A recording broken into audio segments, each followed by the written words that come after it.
Tuhan,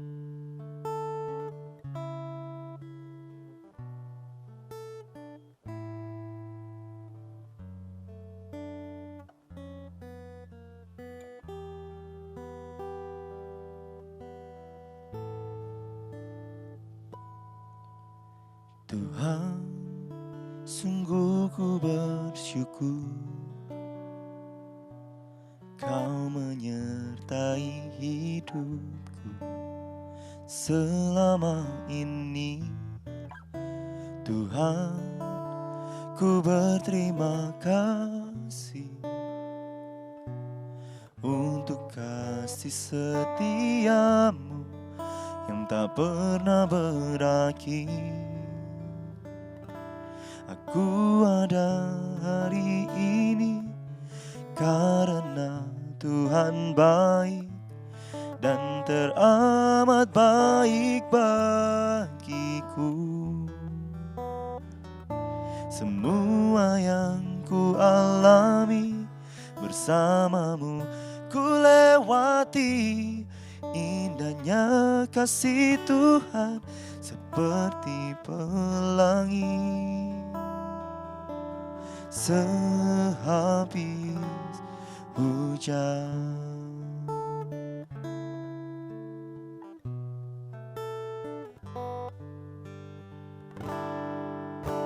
Tuhan, sungguh ku bersyukur Kau menyertai hidupku selama ini. Tuhan, ku berterima kasih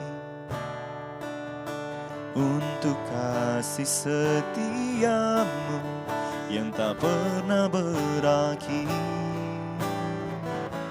Aku ada hari ini karena Tuhan baik dan teramat baik bagiku. Semua yang ku alami bersamamu ku lewati. Indahnya kasih Tuhan seperti pelangi sehabis hujan.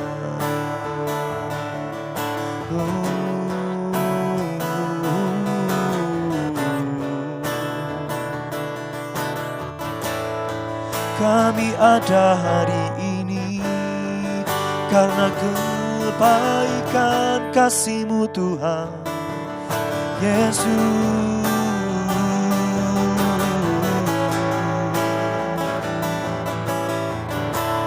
Yesus, kami lewati semuanya dengan bersama-Mu Tuhan, karena Kau yang langkah kami, karena Kau yang memimpin hidup kami, Tuhan.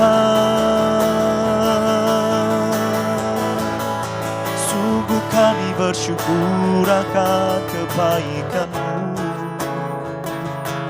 Sungguh kami bersyukur akan kebaikan kasih-Mu yang nyata dalam hidup kami, Bapa.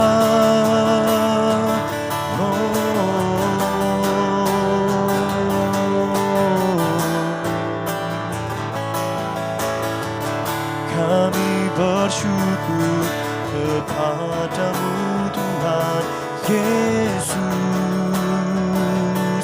karena Kau baik di dalam hidup kami.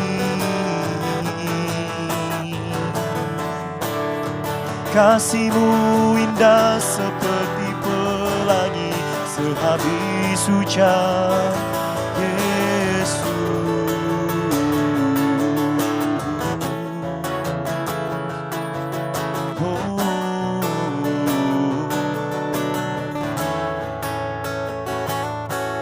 Kan kami nyatakan, kan kami nyanyikan kebaikan kasih-Mu. Ku ada hari ini karena Tuhan baik dan teramat baik bagiku. Semua yang ku alami bersamamu ku lewati, indahnya kasih Tuhan seperti pelangi. Sehabis hujan, ku ada hari ini karena Tuhan baik dan teramat baik bagiku. Semua yang ku alami bersamamu ku lewati, indahnya kasih Tuhan seperti pelangi. Indahnya kasih Tuhan seperti pelangi. Indahnya kasih Tuhan seperti pelangi. Sehabis hujan.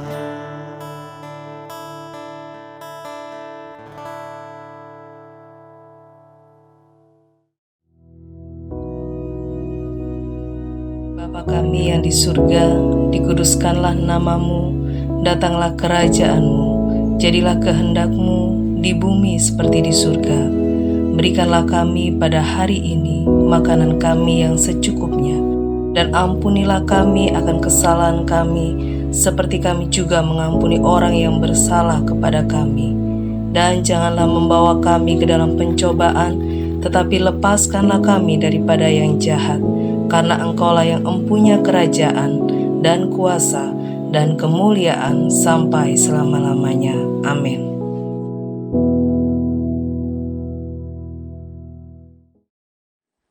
Shalom saudara. Mari saat ini kita akan kembali merenungkan kebenaran firman Tuhan. Kita akan baca bersama dalam Matius pasal 5 ayat 5.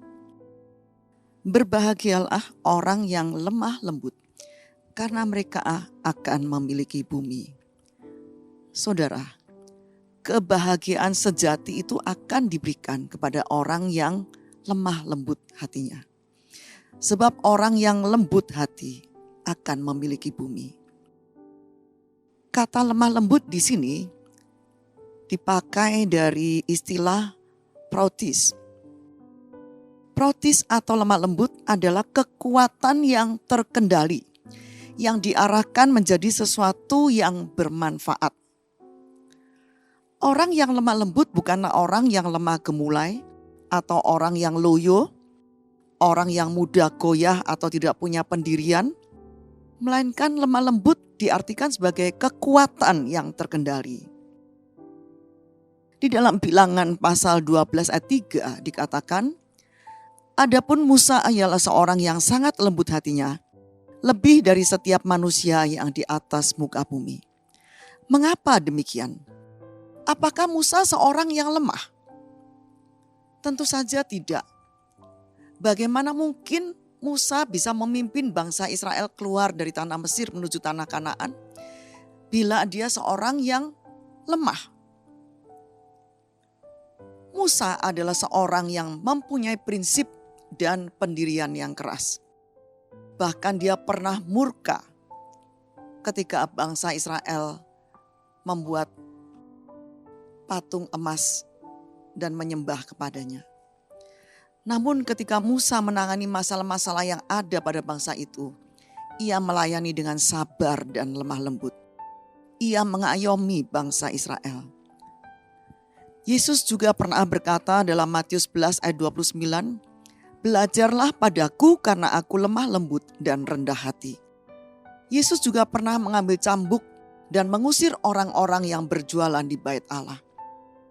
Ia memang bukan orang yang lemah gemulai, tetapi ia menjadi lemah lembut ketika berhadapan dengan orang yang berdosa.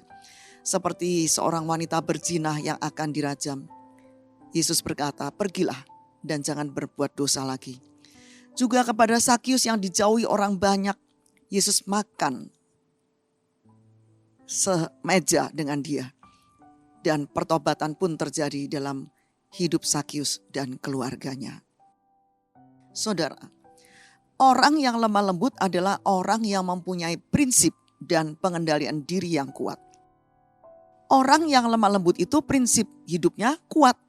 Tetapi ketika menghadapi hal-hal yang tidak sesuai dengan prinsipnya, dia tidak marah meledak-ledak, melainkan mampu mengendalikan dirinya dan menyalurkannya dalam bentuk yang bisa diterima oleh orang lain. Orang yang lemah lembut juga mempunyai kesabaran yang tinggi untuk bisa memahami orang lain. Orang yang lemah lembut itu sabar, karena itu dia mampu mengendalikan dirinya. Menurut Kamus KBBI, sabar itu berarti tahan menghadapi cobaan, tidak cepat marah, tidak cepat putus asa. Sabar juga berarti tenang, tidak tergesa-gesa, tidak terburu nafsu. Orang yang lemah lembut adalah orang yang mengasihi sesama. Orang yang lemah lembut itu pengasih. Dia mudah berbelas kasihan pada orang lain yang membutuhkannya. Ciri-ciri orang yang lemah lembut lainnya adalah rela berkorban untuk orang lain. Orang yang lemah lembut ketika dihadapkan pada sebuah situasi yang menuntut pengorbanannya, maka dia akan berkorban dengan ikhlas. Orang yang lemah lembut adalah orang yang bijaksana dalam pergaulan. Orang yang lemah lembut itu biasanya bersikap bijaksana dalam menghadapi apapun juga. Orang yang lemah lembut juga tidak mencari musuh sehingga dia disayangi oleh orang banyak. Karena orang yang lemah lembut ini mampu mengendalikan dirinya sendiri, maka dia disukai oleh orang banyak. Sehingga tepatlah dikatakan bahwa orang yang lemah lembut akan mewarisi bumi. Orang yang lemah lembut juga mempunyai pengampunan yang besar terhadap orang yang bersalah kepadanya.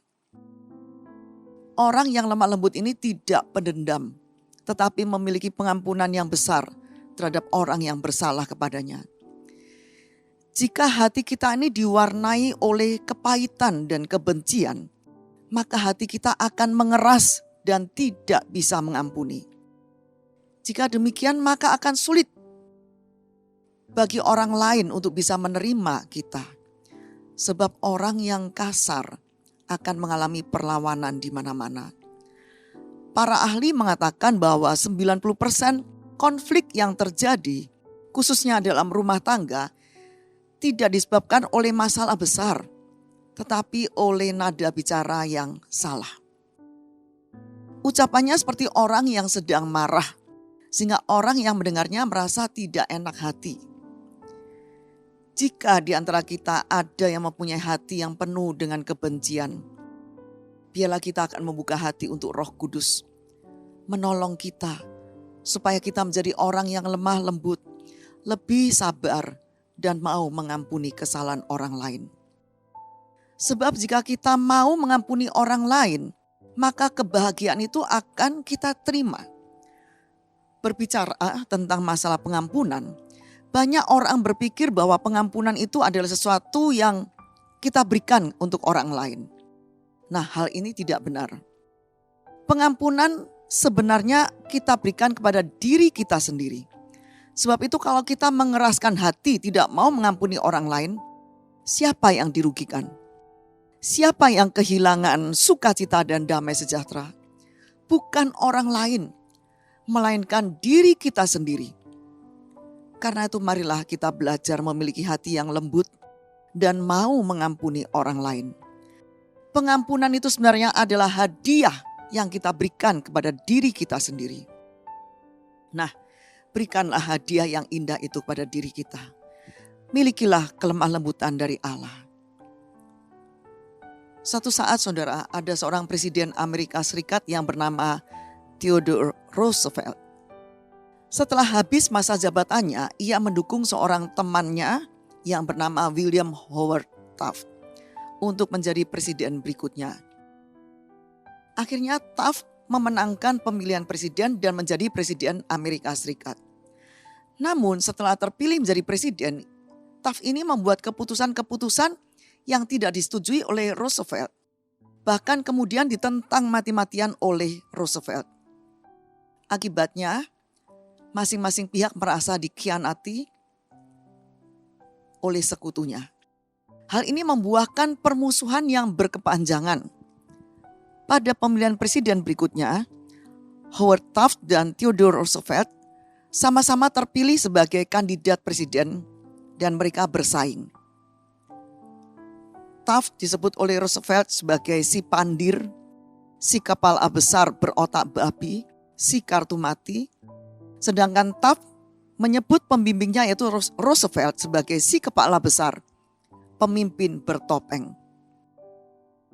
Namun sejarah mencatat bahwa keduanya kalah dalam pemilihan presiden tersebut dan pemenangnya adalah Woodrow Wilson.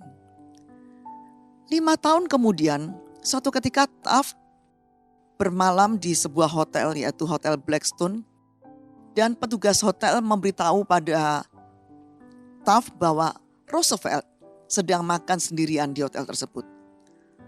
Taft segera masuk ke restoran itu dan mencari Roosevelt. Ketika keduanya saling memandang, mereka kemudian saling berjabat tangan dan menepuk punggung masing-masing. Tiba-tiba semua orang yang berada dalam restoran itu bertepuk tangan dan bersorak-sorak. Rupanya mereka memperhatikan apa yang sedang dilakukan oleh kedua orang ini. Akhirnya kedua orang ini duduk semeja dan ngobrol bersama dan bersukacita.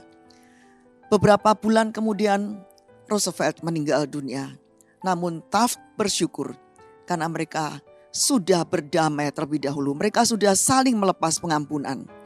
Dan Taft berkata, saya berbahagia karena saya sudah bisa berbaikan kembali dengan Roosevelt. Saudara, kasih dan pengampunan itu akan menghancurkan segala kekerasan hati, permusuhan, dan akhirnya mengatasi segala kepahitan dan pemberontakan yang ada dalam hati.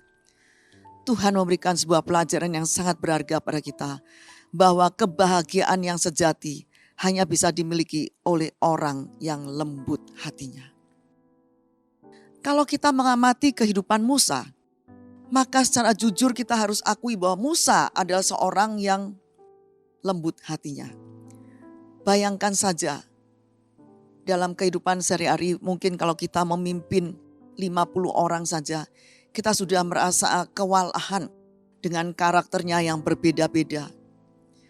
Dan kalau kita lihat Musa, dia harus memimpin 3 juta orang keluar dari tanah Mesir.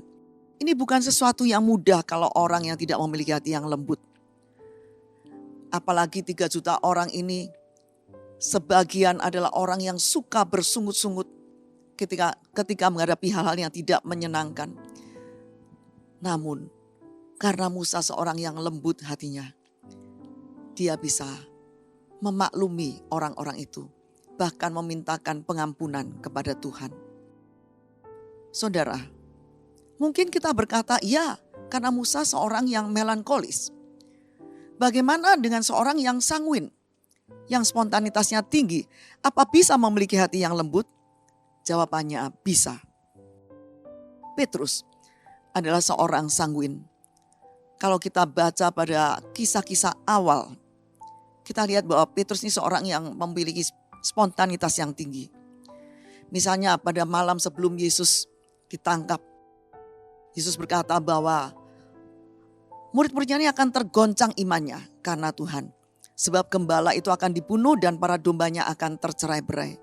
Tetapi Petrus dengan spontanitas yang tinggi dia berkata, biarpun mereka semua tergoncang imannya karena Engkau, aku sekali-kali tidak.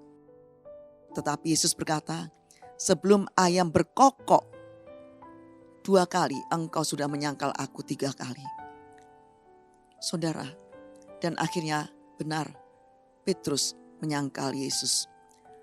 Tetapi satu saat ketika Yesus di danau Galilea, dia bertanya kepada Petrus, apakah engkau mengasihi aku? Petrus dengan cucuran air matanya, Dia berkata, Tuhan, Engkau tahu bahwa aku mengasihi Engkau. Dan ketika Petrus dipenuhi dengan Roh Kudus mengubah hidupnya. Sehingga dia menjadi orang yang lemah lembut. Dan Tuhan memakai Petrus secara luar biasa untuk memenangkan banyak jiwa bagi kerajaan surga. Saudara, tidak ada yang mustahil. Apapun karakter kita, Roh Kudus mampu mengubah hidup kita. Sehingga kita bisa menjadi orang yang lemah lembut. Berbahagialah orang yang lemah lembut, karena mereka akan memiliki bumi. Amin. Mari kita akan berdoa. Terima kasih Tuhan Yesus. Firman-Mu hari ini mengajarkan kami untuk memiliki hati yang lemah lembut. Tolong kami Roh Kudus, bagaimanapun juga karakter kami, tidak ada yang mustahil bagi-Mu untuk mengubah kami, sehingga kami bisa menjadi orang yang lemah lembut. Ubah kami Roh Kudus, ubah kami, tolong kami, untuk kami bisa memiliki hati yang lemah lembut. Terima kasih, kami percaya sepanjang hari ini kami ada dalam perlindungan-Mu. Kami diberkati secara luar biasa. Dan apapun yang kami lakukan, semua Kau buat berhasil Tuhan. Dan biarlah berkat dari Bapa, kasih Yesus Kristus dan persekutuan Roh Kudus menyertai saudara semua. Sampai Maranatha Yesus datang kembali. Dalam nama Yesus Kristus. Amin. Tuhan memberkati.